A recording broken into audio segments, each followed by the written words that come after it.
বৃদ্ধার মতো আপনিও সাইবার প্রতারিত হতে পারেন। হঠাৎ কেন ফোন কল পেলেন অপরিচিত নম্বর থেকে?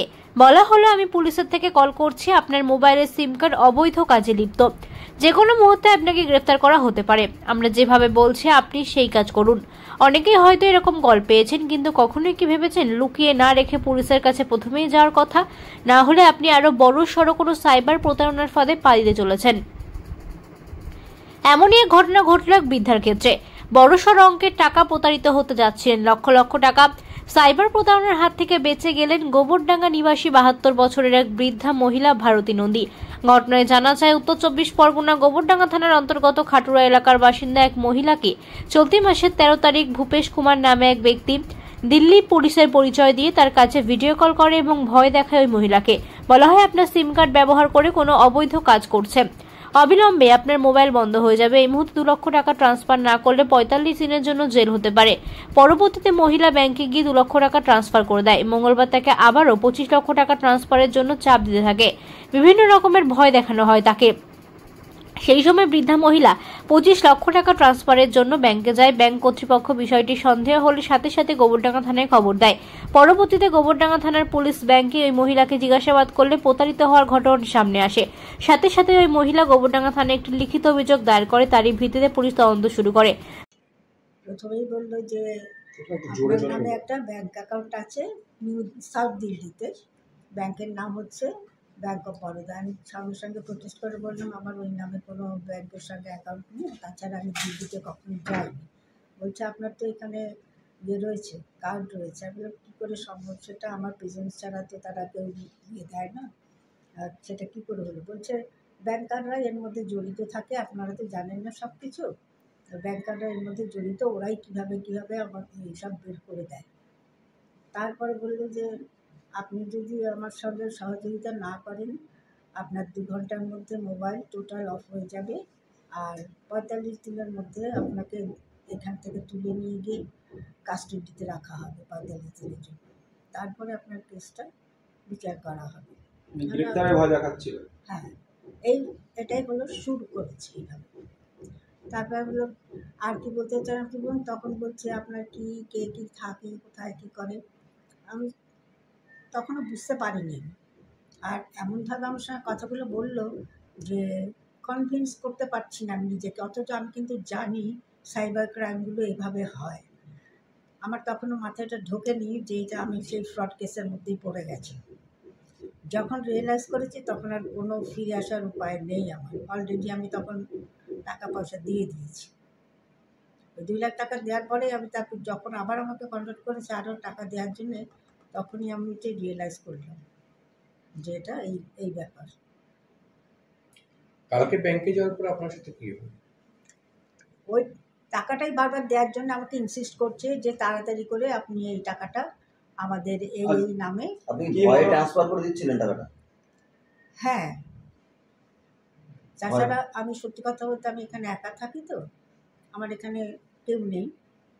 আমি একদম একা থাকি বলে একটু কিছু এদিক থেকে ওদিক হলে আমি সত্যি ভয় পাই। কি বলবেন প্রশাসনের উদ্দেশ্যে, কি বলবেন? তার সঙ্গে আমার এক ছাত্র, সে ব্যাংকেই চাকরি করে, ও আমাকে এতটা সহযোগিতা না করলে আমি এটার থেকে বেরোতে পারতাম। প্রশাসনের উদ্দেশ্যে কি বলবেন? পুলিশ প্রশাসন খুবই ভালো, একদম সঙ্গে সঙ্গে খুব ভালো কাজ করেছে, রেসপন্স খুব ভালো রেসপন্স। আপনি এই জায়গায় দাঁড়িয়ে আপনার মতো বয়সী যারা রয়েছে তাদের উদ্দেশ্যে কি বলবেন? প্রত্যেককেই বলবো যে প্রথমেই যখন এরকম ধরনের কল আসবে থানার সঙ্গে যোগাযোগ করতে। গতকাল সকাল 9টার সময় আমার কাছে ব্যাংক থেকে একটা ইনফরমেশন আসে। ব্যাংকের ম্যানেজার আমার কিছু ফোর্সকে জানায়, সেখানে কর্মরত ফোর্সকে, যে এরকম একজন ওল্ড এজেড লেডি অ্যাবাভ 70, তিনি 25 লক্ষ টাকা কোনো একটা অ্যাকাউন্টে ট্রান্সফার করছেন। তো তাকে যখন জিজ্ঞাসাবাদ করা হয় তিনি কিছু বলতে চাইছেন না। উনি এবং অ্যাকাউন্টে টাকাটা ট্রান্সফার করার জন্য খুব বারবার ব্যাংক কর্তৃপক্ষকে প্রেশার দিচ্ছে। তো সঙ্গে সঙ্গে আমি ইনফরমেশনটা পাওয়ার পর আমি পিসি পার্টিকে সেখানে পাঠাই। এসআই শান্তনু ঘোষ সেখানে যায়। যাওয়ার পর যখন জিজ্ঞাসাবাদ করা হয় তখন ব্যাংক কর্তৃপক্ষ জানায় যে গতকালও উনি 2 লক্ষ টাকা একটা অ্যাকাউন্টে ট্রান্সফার করেছেন এবং আজকে আবার সেই অ্যাকাউন্টে উনি 25 লক্ষ টাকা ট্রান্সফার করার জন্য এসেছেন। তো প্রথমে ব্যাংক কর্তৃপক্ষ ওই ভদ্রমহিলার কাছে জানতে চাইলেও তিনি কিছু সঠিকভাবে জানাননি, কিন্তু পুলিশ যাওয়ার পর তাকে যখন দেখে, ভদ্রমহিলা আস্তে আস্তে নিজের কনফিডেন্স ফিরে পায় এবং তাকে ভালোভাবে জিজ্ঞাসা করার পর উনি জানান যে গতকাল তার আগের দিন একজন টেলিকমের ইন্সপেক্টর ওনার ফোন নাম্বারে ফোন করেন একটা নাম্বার থেকে, এবং ওনাকে বলা হয় যে আপনার যে সিমটা আপনি ব্যবহার করছেন ওই সিমটা কিন্তু খুব তাড়াতাড়ি বন্ধ হয়ে যাবে, তার জন্য আপনাকে কিছু কাজকর্ম মানে কিছু আমরা যে ডিরেকশনস দেবো সেটা আপনাকে ফলো করতে হবে। তো উনি বারবার জিজ্ঞাসা করতে থাকেন যে কী এমন হয়েছে বা কী হয়েছে। তখন বলে যে এই সিম দিয়ে কিছু ইল্লিগাল কাজকর্ম বা অবৈধ কাজকর্ম হয়েছে, তাতে আপনি অ্যারেস্ট হয়ে যেতে পারেন। এই ভয় দেখিয়ে তার কাছ থেকে তার অ্যাকাউন্ট থেকে 2 লক্ষ টাকা তারা নিয়ে নেন এবং উনি ব্যাংকে গিয়ে ট্রান্সফার করেন। তারপরে আবার ওই নাম্বার থেকে আরেকটা ফোন আসে, ওই নাম্বার থেকে ওনার মোবাইলে আরেকটা ফোন আসে, যিনি নিজেকে সাইবার ক্রাইমের একজন অফিসার হিসেবে চিহ্নিত করেন এবং নাম বলেন হচ্ছে রূপেশ কুমার। বলে ওনাকে বলেন যে আপনি আরও 25 লক্ষ টাকা আমার অ্যাকাউন্টে ট্রান্সফার করুন, আদারওয়াইজ কিন্তু আপনি অ্যারেস্ট হয়ে যাবেন। এবং ওনাকে ভিডিও কল এবং অডিও কল দুটোই করা হয়, করে ওনাকে এমনভাবে তারা গ্রিপে নিয়ে নেয় বা কনভিন্স করে যাতে ভদ্রমহিলা ভয় পেয়ে ওই অ্যাকাউন্টে ওনার টাকাটা ট্রান্সফার করতে যাচ্ছিলেন।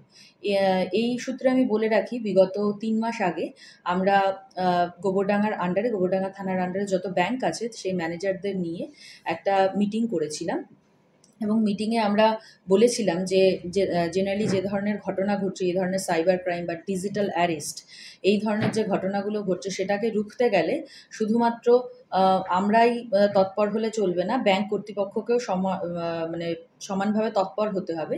এই ধরনের যারা হাই ভ্যালুড কাস্টমার যারা কিন্তু ওল্ড এজেড, তাদেরকে যারা সাইবার ফ্রড, যারা ফ্রডুলেন্ট আছে, তারা কিন্তু খুব সহজেই নিজেদের কথার মাধ্যমে নিজেদের কনভিন্স করে ফেলে এবং এই ধরনের টাকা ট্রান্সফার করায়।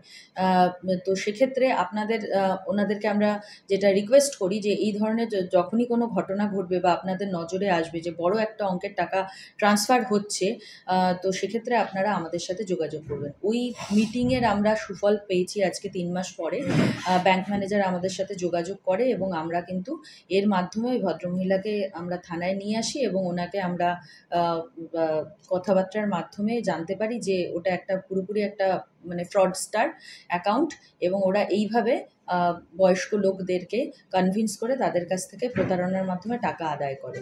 তো গতকালই আমরা ওনার কমপ্লেনের বেসিসে আমাদের থানায়, গোবরডাঙ্গা থানায় একটা কেস স্টার্ট হয়েছে এবং অলরেডি আমরা সাইবার পোর্টালে যে 2 লাখ টাকা ওনার ট্রান্সফার হয়েছে সেটার জন্য আমরা কমপ্লেন করে দিয়েছি, এবং তার মাধ্যমে যে পরবর্তী লিগাল প্রসিডিওরগুলো হবে সেগুলো আমরা ফলো করব।